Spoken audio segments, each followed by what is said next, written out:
الحمد لله رب العالمين،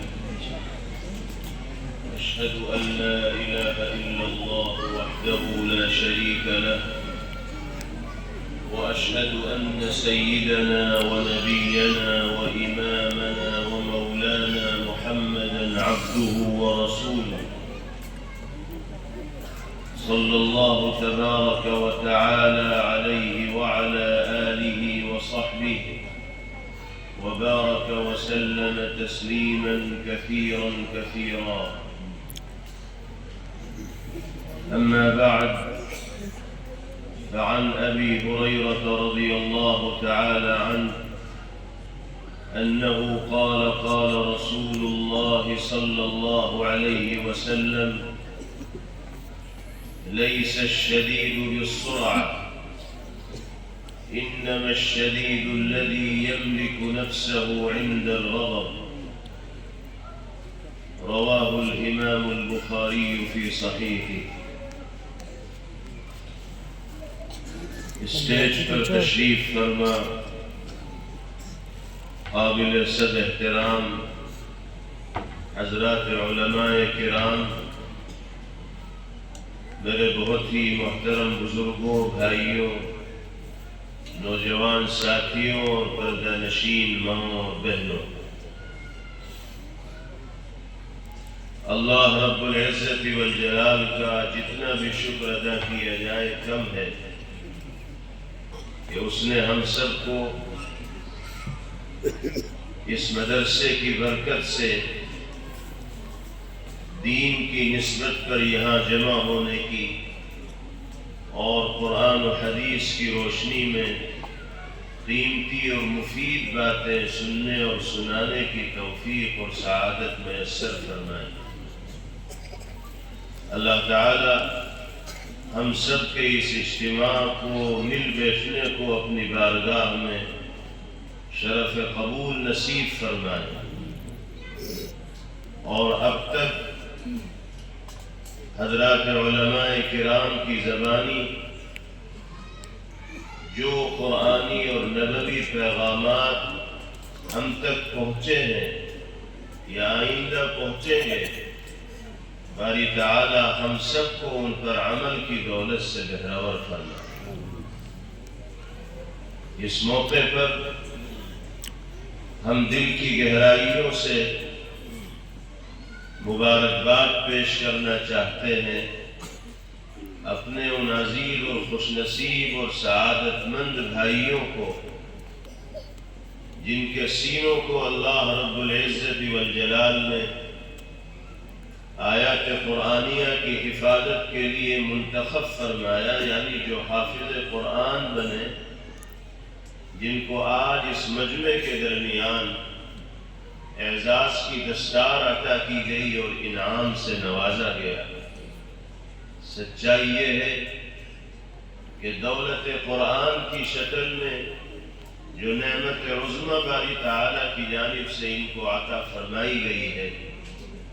اس کی ہمسری اور برابری کوئی دوسری دولت و نعمت نہیں کر سکتی۔ اللہ تعالیٰ ان حفاظ کرام بھائیوں کے علم میں، عمر میں خوب برکت عطا فرمائے، ان کو قرآن پاک کا بہترین حافظ و قاری، عالم بعمل، دین کا داعی اور مبلغ بن کر اور قرآنی حقوق کی ادائیگی کا اہتمام کرتے ہوئے زندگی گزارنے کی توفیق نصیب فرمائے۔ جہاں یہ عزیز طلبہ مستحق مبارکباد ہیں، وہیں ذمہ داران مدرسہ اور اساتذہ کرام بھی حقیقتاً مبارکبادی کے مستحق ہیں، اس لیے کہ طلبہ کی کامیابیوں میں اساتذہ کرام کا بڑا کلیدی رول اور اہم کردار ہوا کرتا ہے۔ طلبہ تو طلبہ ہوتے ہیں، وہ صحیح طور پر اپنے اچھے برے کے سلسلے میں شعور اور احساس رکھنے والے ابتداء نہیں ہوتے۔ مخلص و محنت اور جفاکش اساتذہ ان کو میسر و مہیا ہو جائے تو ان کی زندگی کا رخ تبدیل ہو جاتا ہے اور کامیابی ان کی منزلوں تک پہنچنا ان کے لیے سہل اور آسان ہو جاتا ہے۔ اللہ تعالیٰ نے ان طلبہ عزیز کو مخلص و محنتی اساتذہ کرام نصیب فرمائے، جن کی خدمات اور جدوجہد کے نتیجے میں کامیابی کی اس منزل تک پہنچ سکے۔ اللہ تعالی جملہ اساتذہ کرام کی بھی عمر میں برکت عطا فرمائے اور ان کی دینی خدمات کو اپنی بارگاہ میں شرف قبول نصیب فرمائے۔ جہاں تک ان بچوں کے والدین کا تعلق ہے تو آج کا دن حفاظ کرام کے والدین کے لیے اللہ کی بارگاہ میں سجدہ شکر بجا لانے کا دن۔ اللہ تعالیٰ نے ان کے بچوں کو حافظ قرآن بنا کر اس اعزاز سے نوازا ہے اور وہ ڈگری عطا فرمائی ہے کہ دنیا کی کوئی ڈگری اس کی ہمسری اور برابری نہیں کر سکتی، کوئی اعزاز اس سے بڑھ کر اعزاز قرار نہیں دیا جا سکتا۔ خوش نصیب ہیں وہ والدین جن کے جگر گوشے قرآن پاک کی آیات کو صحیح طور پر پڑھنے کی قدرت و صلاحیت رکھنے والے بن جائیں، قرآن پاک کے متعلم بن جائیں، آیات قرآنیہ کو سمجھنے والے اور اس کے مقتضا پر عمل کرنے والے بن جائیں۔ اللہ تعالی والدین کو بھی جزائے خیر پر عمل فرمائے کہ انہوں نے اپنے بچوں کی دینی تعلیم و تربیت کے حوالے سے فکر مندی کا مظاہرہ کیا اور علاقے میں موجود اس دینی درسگاہ سے اپنے بچوں کو وابستہ کر کے علوم قرآن سنت سے ان کو سرشار اور مالا مال کرنے کی فکر و کوشش کی۔ باری تعالی ان کی اس لگن و دلچسپی اور جدوجہد کو بھی اپنی بارگاہ میں قبولیت کا شرف نصیب فرمائے۔ میرے بھائیوں بزرگوں، یہ مدرسہ، یہ اس طرح کے دیگر اسلامی مدارس، دینی مکاتب اور تعلیم قرآن کے حلقے ہماری اور آپ کی نگاہ میں جان سے زیادہ عزیز اور پیارے ہونے چاہیے، اس لیے کہ اگر ہم اس ملک میں اپنے دینی اور ایمانی تشخص و شناخت اور پہچان کے ساتھ زندگی گزارنا چاہتے ہیں تو ہمارے دیار و علاقوں میں اس طرح کے مدارس و مکاتب کا وجود لازمی اور ضروری ہے۔ محض وجود ہی کافی نہیں بلکہ ہماری اور آپ کی مکمل طریقے سے وابستگی بھی ضروری ہے۔ اگر امت مسلمہ کے گھرانے مدارس اسلامیہ سے، مکاتب دینیہ سے، اہل مدارس سے، علماء سے، اللہ والوں سے مربوط رہیں گے، جڑے رہیں گے، تو دینی اور ایمانی حرارت و حمیت کے جذبات ہمارے قلب و دماغ میں بھی موجزن رہیں گے اور ہماری نسلوں کی رگوں میں بھی دین و ایمان کی عظمت و اہمیت اور قدر و منزلت کے جذبات منتقل ہوتے چلے جائیں گے، عام ہوتے چلے جائیں گے۔ یہ حقیقت ہے کہ ایمان سے زیادہ بیش قیمت جوہر و دولت اور نعمت ہمارے اور آپ کے لیے دنیا میں بسنے والے انسانوں کے لیے کوئی دوسری نہیں ہو سکتی۔ اللہ نے اپنے کرم خاص سے ہم سب کو نعمت ایمان کا حامل بنایا ہے، مسلمان بنایا ہے، اپنے حبیب صلی اللہ تعالی علیہ وسلم کی امت میں پیدا فرمایا اور آپ کی حقانیت و صداقت پر ایمان لانے کا شرف بخشا۔ ہماری جتنی ذمہ داری اپنے جان و مال کے تحفظ کی ہے، اس سے کہیں زیادہ ذمہ داری اس دین و ایمان کی اور اس دینی اور ایمانی جذبے کے تحفظ کی بھی ہے جو باری تعالیٰ کی جانب سے ہمیں اور آپ کو عطا فرمایا گیا ہے، نوازا گیا۔ بلکہ دین و ایمان کا تحفظ جان سے زیادہ اہمیت رکھنے والا ہے۔ اگر ایمان و دین کے تحفظ کے لیے جان کی بازی بھی لگانی پڑے تو ایک سچے مومن و مسلمان کو جان کی بازی سے بھی دریغ نہ کرنا چاہیے۔ مال و اولاد اور عزت و آبرو کا نمبر تو بعد میں آتا ہے، دینی اور ایمانی جذبات و حرارت کے تحفظ کے لیے ہر طرح کی قربانی پیش کرنے کے واسطے ایک مومن و مسلمان کو تیار رہنا چاہیے۔ اگر ہم واقعتاً دین متین پر ثابت قدم رہتے ہوئے زندگی گزارنا چاہتے ہیں، اپنا اور اپنی نسلوں کا دینی اور ایمانی تحفظ چاہتے ہیں، تو ہمیں مدارس و مکاتب کی جڑوں کو مضبوط کرنا ہوگا، ان کی جڑوں میں پانی ڈالنا ہوگا، ان سے اپنی بھرپور وابستگی کا مظاہرہ کرنا ہوگا، ان کے لیے پشت پناہ اس دنیا کے اندر بننا ہوگا، اور جو علوم قرآن و سنت ان مدارس کے ذریعے عام کیے جا رہے ہیں ان سے اپنے ذہن و دماغ کو معمور کرنا ہوگا، اپنی جھولی کو بھرنا ہوگا۔ اللہ تعالیٰ نے جو انعامات آپ حضرات کو مرحمت فرمائے ہیں ان میں عظیم انعام ایسے دیار میں، ایسے علاقے میں آپ کے لیے بود و باش اور سکونت کا نظم فرمانا ہے جہاں قدم قدم پر مکاتب دینیہ اور مدارس اسلامیہ اور تعلیم قرآن کے حلقے موجود ہیں۔ انہی دینی درسگاہوں کی برکت سے ہمارے سماج و معاشرے میں دینی اور ایمانی چہل پہل دکھائی دیتی ہے۔ ورنہ آپ جائزہ لے لیجئے، دنیا کے بہت سے خطے ایسے ہیں، بہت سے ممالک ایسے ہیں جہاں تناسب کے اعتبار سے آپ کے یہاں سے زیادہ تعداد میں مسلمان آباد ہیں، لیکن ہزاروں کی بھیڑ میں ایک اسلامی شناخت و پہچان رکھنے والے مسلمان کو اگر آپ تلاش کرنا چاہیں گے تو تلاش کرنا مشکل ہو جائے گا۔ ہزاروں میں کوئی داڑھی والا دکھائی نہیں دیتا، کوئی اسلامی لباس پہنا ہوا دکھائی نہیں دیتا، کوئی سر پہ ٹوپی رکھا ہوا دکھائی نہیں دیتا۔ حد یہ ہے کہ اکثر و بیشتر مساجد میں امامت کرنے والے بھی جو حضرات ہوتے ہیں وہ بھی شرعی وضاحت سے محروم ہوتے ہیں، اور سماج ان کو قبول کر رہا ہے، برداشت کر رہا ہے، اس چیز کو معیوب نہیں سمجھا جا رہا ہے۔ ہم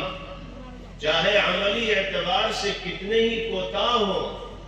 اور ہمارے سماج و معاشرے میں چاہے جتنی خرابیاں پائی جاتی ہوں، لیکن ان تمام تر خرابیوں کے باوجود آج تک ہمارے سماج و معاشرے کا مزاج یہ ہے کہ خود چاہے ان کی زندگی کیسی ہو، لیکن امام صاحب کو شریعت و سنت کے تقاضوں پر عمل کرنے والا ہی دیکھنا چاہتے ہیں، شرعی وضاحت کا حامل ہی دیکھنا چاہتے ہیں۔ خود چاہے جیسی زندگی گزارے، لیکن امام صاحب اگر شریعت و سنت کے خلاف چلیں گے تو ان پر اعتراض کرنے والا ایک مجمع محلے کے اندر کھڑا دکھائی دے گا، چاہے وہ خود دین پر نہ چلتا ہو، داڑھی رکھنے والا نہ ہو، شریعت و سنت کے تقاضوں پر عمل کرنے والا نہ ہو۔ یہ جو مزاج ہے یہ انہی مدارس کی برکت ہے اور ہمارے اکابر و بزرگان دین کی خدمات کا اور ذہن سازی کا نتیجہ ہے کہ اللہ تعالیٰ نے ایسے دینی مزاج کے ساتھ ہمیں زندگی گزارنے کا موقع میسر فرمایا۔ اسلام دشمن طاقتوں کی نگاہ میں یہ مدارس یوں ہی کانٹوں کی طرح نہیں کھٹکتے، وہ جانتے ہیں کہ مسلمانوں کا مدرسوں سے، دینی مکاتب سے، علماء سے ہمارے دیار و علاقے میں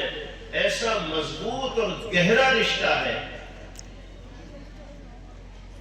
کہ جب تک یہ ربط و تعلق اور وابستگی مسلمانوں کی اور مراکز علم کی باقی رہے گی تو ان کے دین و ایمان کا اور ضمیر کا سودا کرنا ممکن و آسان نہیں ہو پائے.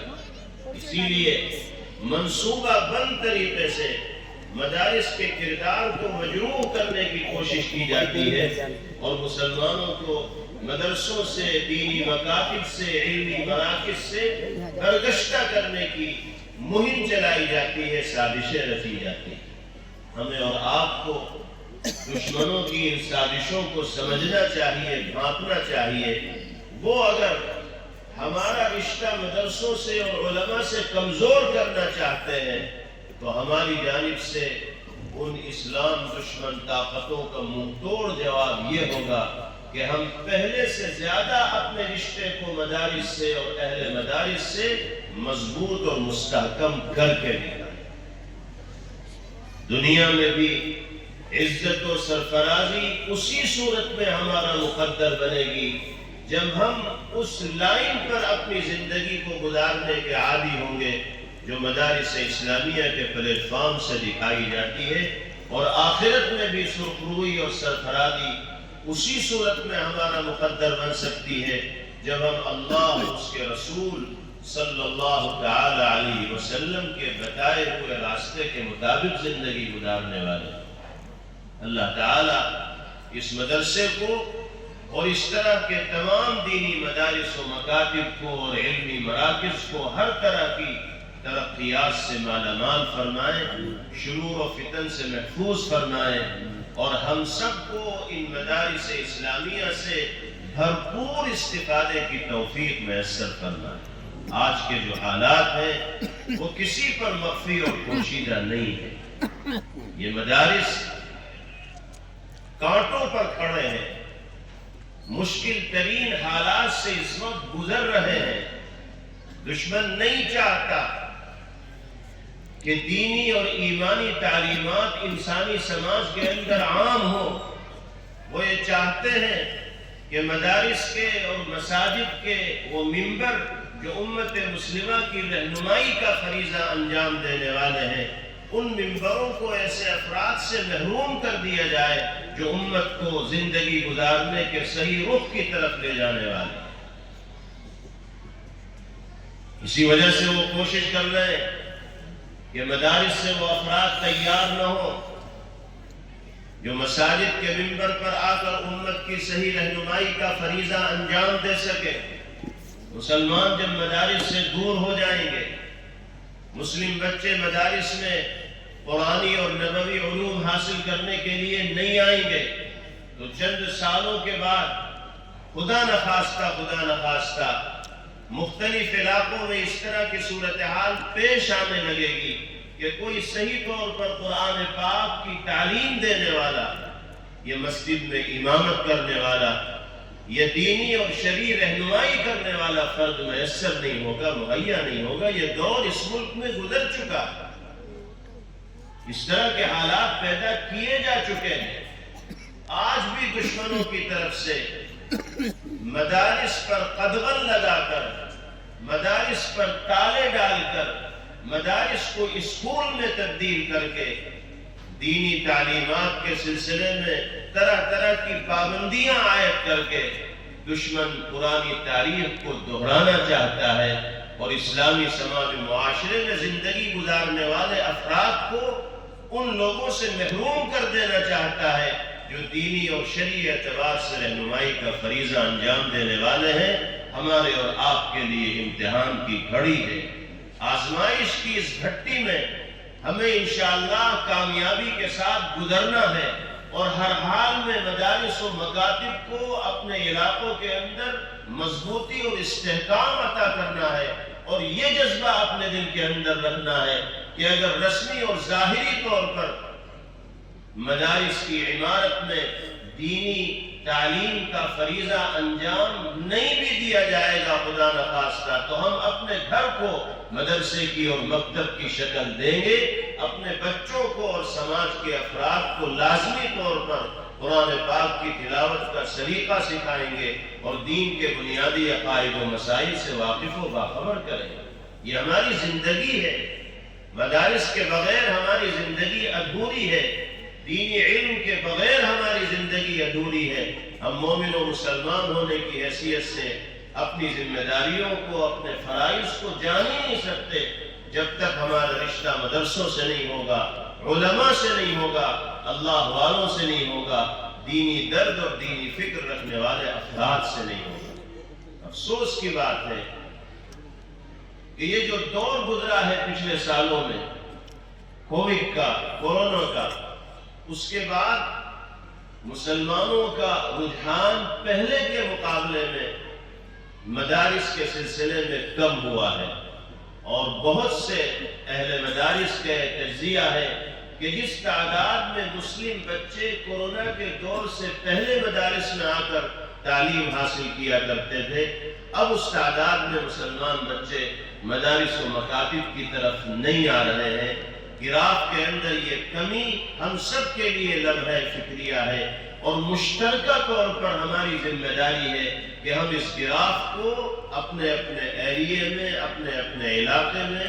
اپنے اپنے منطقہ میں بڑھانے کی فکر کریں اور کوشش کریں، اور اس بات کو یقینی بنائیں کہ ہمارے گھر کا کوئی فرد، چھوٹا ہو یا بڑا، بچہ ہو یا بچی، لڑکا ہو یا لڑکی، ایسا باقی نہ رہے جو صحیح طور پر قرآن پاک پڑھنا نہ جانتا ہو اور دین کے بنیادی عقائد و مسائل سے واقف و باخبر نہ ہو۔ جیسے 5 وقتہ نمازوں کی ادائیگی کا اہتمام ہماری ذمہ داری اور فریضہ ہے، رمضان کے روزوں کا اہتمام ہماری ذمہ داری اور فریضہ ہے،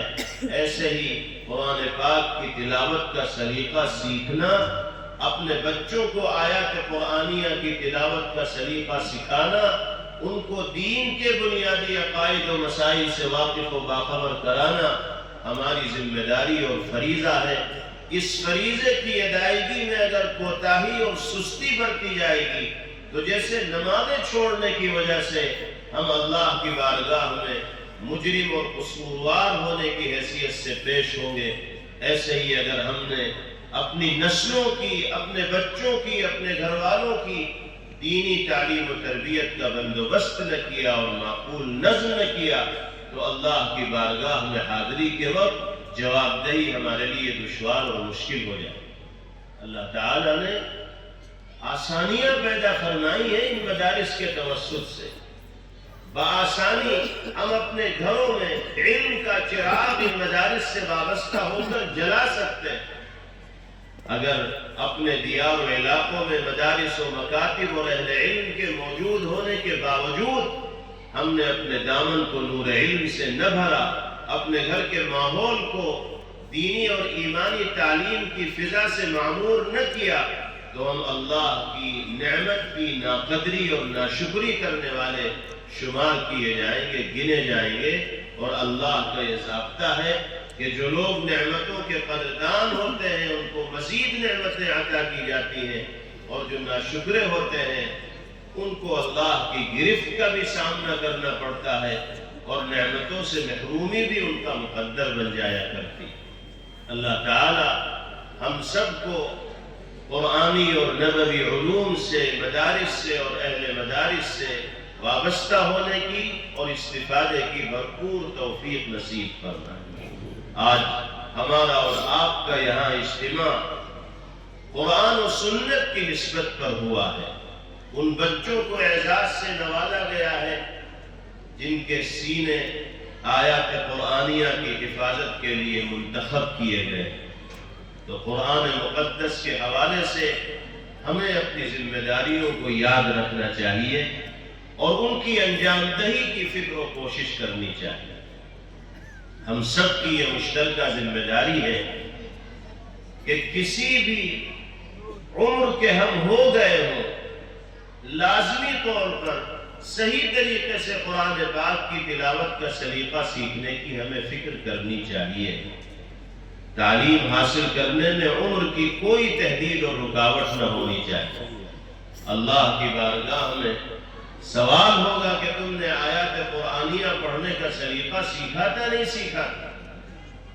اگر قرآن پاک پڑھنے کا جذبہ ہی ہمارے دل کے اندر پیدا نہ ہوا، ہم نے کوشش ہی نہ کی، ارادہ ہی نہ کیا، تو اللہ کی بارگاہ میں جواب دہی کے وقت الفاظ ہمارا ساتھ دینے کے لیے تیار نہیں ہو گئے۔ اللہ اس مرحلے سے ہم سب کی حفاظت کرنا۔ خود بھی صحیح طور پر پڑھنا سیکھیں، مرد ہوں یا خواتین، اور اپنے بچوں کو بھی صحیح طور پر قرآن پاک کی تلاوت کا سلیقہ سکھائیں۔ کتنے افسوس کی بات ہے کہ ہم میں سے بہت سے مرد اور بہت سی خواتین، مائیں بہنیں، لڑکے لڑکیاں آج بھی ہمارے سماج و معاشرے میں ایسے پائے جاتے ہیں جو کہنے کو تو بڑے عقل مند ہیں، مختلف معاملات میں لوگوں کو مشورے دیتے ہیں، مختلف میدانوں میں ماہرانہ شان رکھتے ہیں، لیکن اللہ کے کلام کی تلاوت کے نام پر صفر ہیں۔ 50 سال کے ہو گئے، 60 سال کے ہو گئے، بزنس میں بہت آگے نکلے ہوئے ہیں، تجارت و کاروبار میں دوسروں کو پچھاڑ رہے ہیں، ملازمت بھی بڑی اعلیٰ ہے، ماہانہ تنخواہیں بھی ان کی بہت ہیں، نہیں آتا تو اللہ کے کلام کی تلاوت کا سلیقہ نہیں آتا۔ کیا وجہ ہے؟ کیوں نہیں ہم قرآن پاک صحیح طور پہ پڑھ پا رہے؟ کس طاقت نے ہمیں قرآن کی تلاوت کے سلیقے کو سیکھنے سے روک رکھا ہے؟ کوئی رکاوٹ نہیں ہے سوائے اس کے کہ اس سلسلے میں دلچسپی کا مظاہرہ نہیں کیا جاتا۔ انسان کو اللہ نے وہ دماغ دیا ہے، وہ عقل دی ہے کہ وہ جو ٹھان لیتا ہے کب گزرتا ہے۔ مشکل سے مشکل مضامین اس کے لیے سہل اور آسان ہو جاتے ہیں اگر وہ محنت سے اور جد و جہد سے کام لیتا ہے۔ کیا قرآن پاک کی تلاوت کا سلیقہ سیکھنا ہمارے لیے آسان نہیں ہوگا؟ جبکہ اللہ نے قرآن پاک کے سلسلے میں وعدہ فرمایا وَلَقَدْ يَسَّرْنَا الْقُرْآنَ لِلذِّكْرِ فَهَلْ مِن مُدَّكِرٍ۔ ہم نے قرآن پاک کو تلاوت کے لیے بھی آسان کیا، نصیحت حاصل کرنے کے لیے بھی آسان کیا، عبرت کے لیے بھی آسان کیا۔ آئے تو کوئی میدان میں قرآن کی خدمت تو کرنا چاہے، قرآن سیکھنا تو چاہے، سمجھنا تو چاہے، پھر وہ دیکھے گا کہ باری تعالیٰ کی طرف سے آسانی کے دروازے کس طرح کھولے جاتے ہیں۔ اور ایک بہت بڑا طبقہ ایسا بھی پایا جاتا ہے ہمارے سماج میں جو قرآن پڑھنا جانتا ہے، لیکن اس کے باوجود تلاوت کلام اللہ سے ایسی بے اعتنائی ہے، لاپرواہی ہے، غفلت و بے توجہی ہے کہ پورا سال گزر جاتا ہے اور ایک دور قرآن پاک کا ہم مکمل نہیں کر پاتے۔ کیا یہی حق ہے قرآن پاک سے محبت کا؟ اگر 24 گھنٹے میں 10 منٹ بھی ہم کلام الہی کی تلاوت کے لیے نہیں نکال پا رہے ہیں تو ہمیں اللہ کے کلام سے محبت کا دعویٰ کرنے کا حق ہی نہیں پہنچتا۔ اگر ہم اندازہ لگائیں تو روزانہ 5 گھنٹے، 8 گھنٹے، 10 گھنٹے موبائل کی نظر ہو رہے ہیں، اس کے پروگراموں کو دیکھنے میں صرف ہو رہے ہیں، واٹس ایپ میں، فیس بک میں، انسٹا میں گزر رہے ہیں۔ اگر ہم 5 گھنٹے، 6 گھنٹے، 8 گھنٹے، 2 گھنٹے موبائل کو دے سکتے ہیں تو اللہ کے کلام کی تلاوت کے لیے 10 منٹ ہم کیوں نہیں فارغ کر سکتے؟ توجہ نہیں ہے، دلچسپی نہیں ہے، اس عمل کو اہمیت کی نگاہ سے دیکھا ہی نہیں جاتا۔ انسان کو جس سے محبت ہوتی ہے اس کے لیے وہ وقت فارغ کرتا ہے، مصروفیات میں سے وقت نکالتا ہے، اور جس سے دلچسپی نہیں ہوتی تو اس کام میں اگر اس کو زبردستی لگا بھی دیا جائے تو اکتاہٹ کا شکار ہو جاتا ہے، بوریت کا شکار ہو جاتا ہے۔ اللہ ہمیں معاف فرمائے۔ زبانی طور پر ہم قرآن سے محبت کا چاہے جتنا دم بھرتے ہو، لیکن سچائی یہ ہے کہ ہم جیسے گنہگار میدان عمل میں قرآن حقوق کی ادائیگی میں قاصر اور کوتاہ دکھائی دیتے ہیں۔ اللہ سے ڈرنا چاہیے، کہیں اس دن اللہ کا یہ کلام ہمارے حق میں شفیع اور سفارشی بننے کے بجائے ہمارے خلاف گواہی دینے کے لیے نہ آئے۔ قرآن پاک میں اللہ کے حبیب صلی اللہ علیہ وسلم کا مقولہ نقل کیا گیا ہے،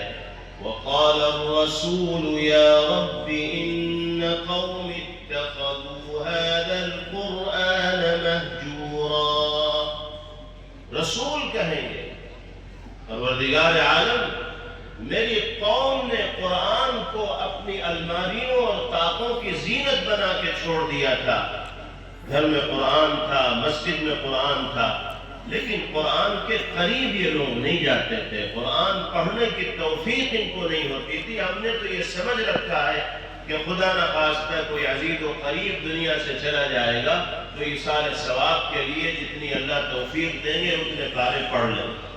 اور بہت سے لوگ تو ایسے ہیں کہ ایصال ثواب کے لیے پڑھنے کا بھی ان کے پاس موقع نہیں۔ کوئی انتقال کر جاتا ہے تو بھی مدرسے کے بچے ان کو یاد آتے ہیں، خود ادھر ادھر کے کاموں میں لگے رہیں گے، مدرسوں کے بچوں کے حوالے کر دیں گے کہ تم قرآن مکمل کر دو اور مرحوم کو ثواب پہنچا دو۔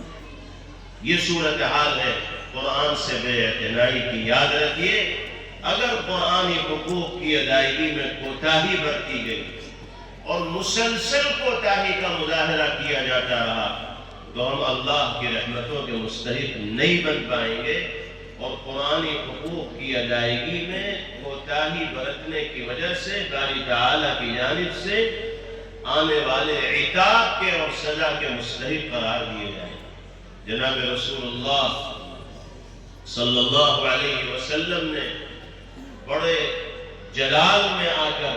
قرآنی حقوق کی ادائیگی میں کوتاہی برتنے والوں کے لیے ایک وعید کا تذکرہ فرمایا۔ ایک تفصیلی حدیث ہے جس میں آپ ارشاد فرماتے ہیں قرآن پاک کے مقام و مرتبے کو بیان کرتے ہوئے، من ترکہ من جبار قصمہ اللہ ومن ابتغى الہدى فی غیرہ اضلہ اللہ۔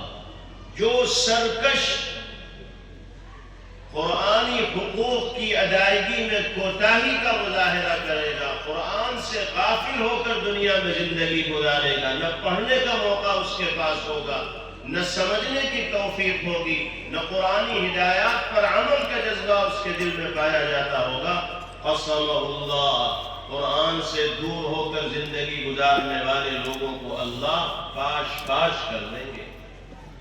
کمر توڑ دیں گے، مٹی میں ملا دیں گے، نیست نابود فرما دیں گے۔ بھاری تعداد میں ہونے کے باوجود انسانی سماج و معاشرے میں ان کی کوئی حیثیت اور وزن باقی نہیں رہے گا۔ اور جو قرآن کو چھوڑ کر کسی اور چیز سے کامیابی کا متلاشی ہوگا، کسی اور کام میں لگ کر نجات و سرخروئی کو حاصل کرنے کی کوشش کرے گا، اللہ اس کو راستے سے بھٹکا دیں گے، ضلالت و گمراہی کے دلدل کے اندر اس کو دھکیل دیں گے۔ آج جن مسائل کا، جن پریشانیوں کا، جن دقتوں اور الجھنوں کا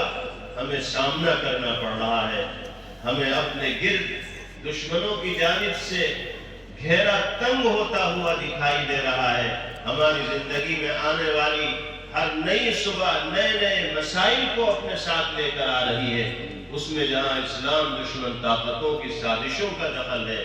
وہیں ہماری اور آپ کی قرآن و سنت سے بے اعتنائی کا اور بے توجہی کا بھی بہت بڑا دخل ہے۔ آج کے جلسے کا عنوان ہی تحفظ قرآن و سنت ہے۔ اگر ہم واقعتاً قرآن و سنت سے وابستگی کا مظاہرہ کرنے والے بن جائیں،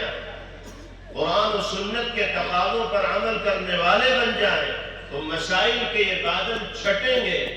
عافیت و آسانی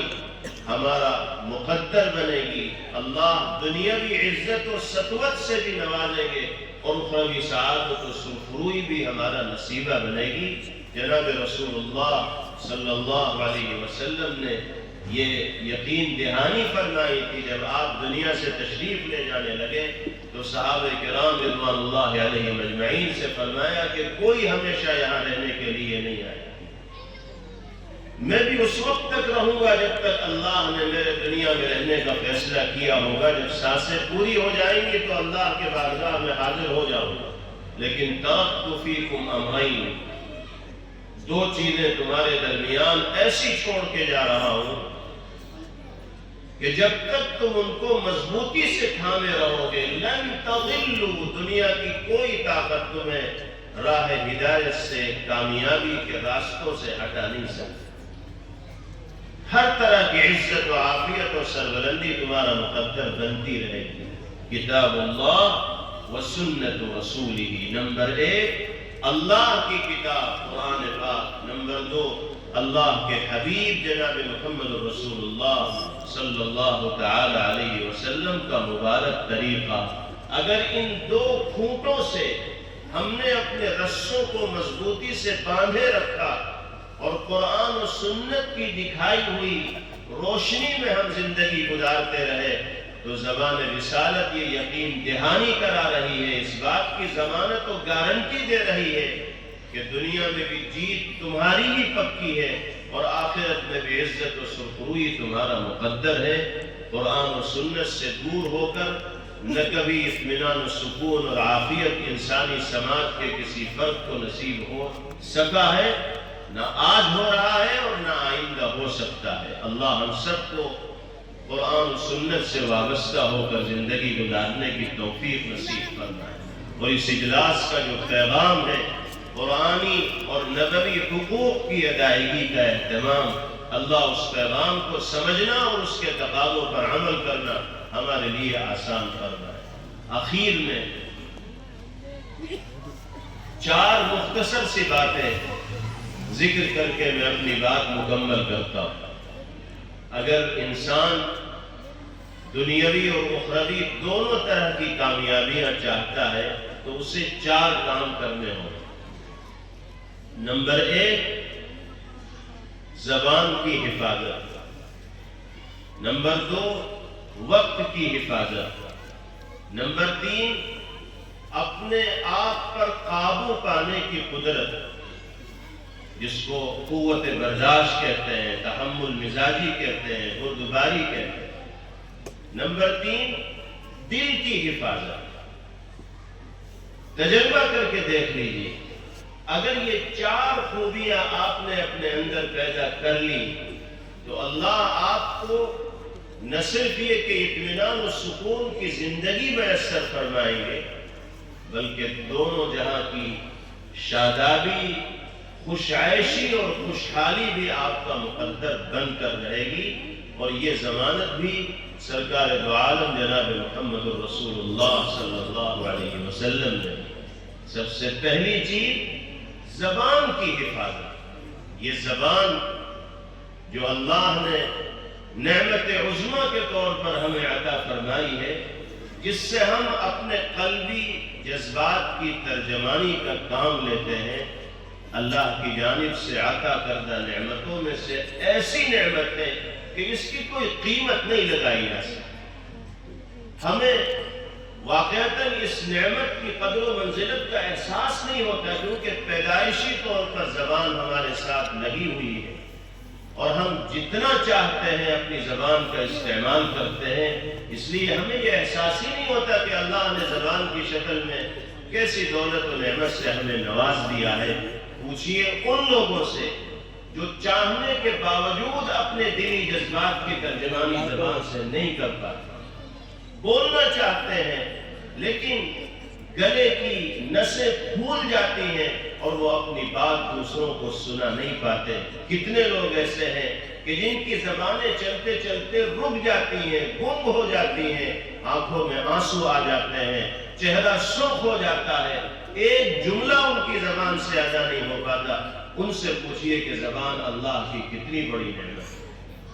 اللہ نے نعمت ہمیں عطا کر رکھی ہے، قینچی کی طرح صبح سے شام تک چلاتے ہیں، جو جی میں آتا ہے وہ زبان سے کہتے ہیں، اور کبھی یہ احساس نہیں کرتے کہ جو جملے اور کلمات ہم اپنی زبان سے ادا کر رہے ہیں، ایک دن وہ آئے گا کہ ایک ایک کلمے کے بارے میں ہمیں جواب دہ ہونا پڑے۔ یہ زبان اللہ نے ہمیں اپنے ذکر کے لیے، اپنی یاد کے لیے، اپنے مقدس کلام کی تلاوت کے لیے، اپنے حبیب کے ارشادات عالیہ کو بیان کرنے کے لیے، پیار بھری، محبت بھری، مہذب اور سنجیدہ گفتگو کے لیے، سیدھی اور سچی باتیں زبان سے ادا کرنے کے لیے یہ نعمت اللہ نے ہمیں عطا فرمائی۔ جھوٹ بولنا، غیبت کرنا، چغلی کرنا، لوگوں کی دل آزاری کا اس زبان سے سامان کرنا، ایک دوسرے پر نازیبہ تبصرہ کرنا، خلاف وقار و سنجیدہ گفتگو زبان سے کرنا، یہ نعمت لسان کی ناقدری اور ناشکری ہے۔ اس کام کے لیے یہ زبان نہیں دی گئی۔ جناب رسول اللہ صلی اللہ علیہ وسلم نے ارشاد فرمایا من كان يؤمن بالله واليوم الآخر فليقل خيرا أو ليصمت، جو شخص اللہ کی ذات و صفات پر اور آخرت کے دن پر ایمان رکھنے والا ہو، اسے یا تو اچھی اور سچی بات اپنی زبان سے بولنی چاہیے، ورنہ زبان پر تالا لگائے رکھنا چاہیے، سکوت اور خاموشی اختیار کرنی چاہیے، بولو تو صحیح بولو ورنہ خاموش ہو۔ حضرت ابو ہریرہ رضی اللہ تعالی عنہ ارشاد فرماتے ہیں ان رجلا شتم ابا بکر رضی اللہ تعالی عنہ والنبی جالس في مجلس يتعجب ويضحك، ایک شخص ابو بکر صدیق رضی اللہ تعالی عنہ کو برا بھلا کہہ رہا تھا، نبی کریم علیہ السلام بھی اس مجلس میں بیٹھے تھے، حضرت ابو بکر رضی اللہ عنہ اس کے گستاخانہ جملوں کو سن کر خاموش تھے، کوئی جواب نہیں دے رہے تھے۔ پیغمبر علیہ السلام حضرت ابو بکر رضی اللہ عنہ کی خاموشی پر مسکرا رہے تھے، آپ کے چہرے پر بشاشت کے آثار تھے۔ جب کافی دیر تک وہ شخص برا بھلا کہتا رہا تو ابو بکر رضی اللہ عنہ بھی بہرحال انسان تھے، صبر کا پیمانہ چھلک گیا اور اس کے بعض گستاخانہ جملوں کا جواب صدیق اکبر رضی اللہ تعالی عنہ نے دے دیا۔ حضرت ابو بکر رضی اللہ عنہ فرماتے ہیں فلما رددت عليه بعض كلماته قام النبي صلى الله عليه وسلم وغضب، جب تک میں اس کے گستاخانہ جملوں کو سن کر خاموش بیٹھا تھا تو پیغمبر علیہ السلام مسکرا رہے تھے، اور جہاں میں نے پانی سر سے اونچا ہونے کے بعد اس کے گستاخانہ جملوں کا جواب دینا شروع کیا، حضور پاک علیہ السلام ناراض ہوئے اور مجلس سے اٹھ کر جانے لگے۔ فلحقه ابو بکر رضی اللہ عنہ، حضرت ابو بکر نبی پاک علیہ السلام کی خدمت میں حاضر ہوئے، عرض کیا کہ یا رسول اللہ، جب تک مجھے گالی دی جا رہی تھی آپ مسکرا رہے تھے، اور جب میں نے برا بھلا کہنے والے کا جواب دیا تو آپ ناراض ہو کر جانے لگے، یہ تو عجیب بات ہے۔ فرمایا پیغمبر علیہ السلام نے کہ ابو بکر جانتے ہو اللہ کی جانب سے تمہارے دفاع کے لیے ایک فرشتہ یہاں مقرر تھا، جو شخص تمہارے سلسلے میں گستاخانہ جملے اپنی زبان سے ادا کر رہا تھا، ایک فرشتہ تھا جو تمہاری طرف سے اس کو جواب دے رہا تھا۔ جب تم نے جواب دینا شروع کیا تو فرشتہ چلا گیا، وقع الشیطان، اور فرشتے کی جگہ شیطان آ گیا۔ فلم اکن لاقعد مع شیطان، میں شیطان کے ساتھ کسی مجلس میں شریک نہیں ہو سکتا۔ کیا پیغام دیا پیغمبر علیہ السلام نے کہ بد زبانی کرنے والے کے جواب میں بھی بد زبانی مت کرو، بدتمیزی اور بد تہذیبی کا مظاہرہ کرنے والے کے جواب میں بھی بدتمیزی اور بد تہذیبی کا مظاہرہ مت کرو۔ تم سے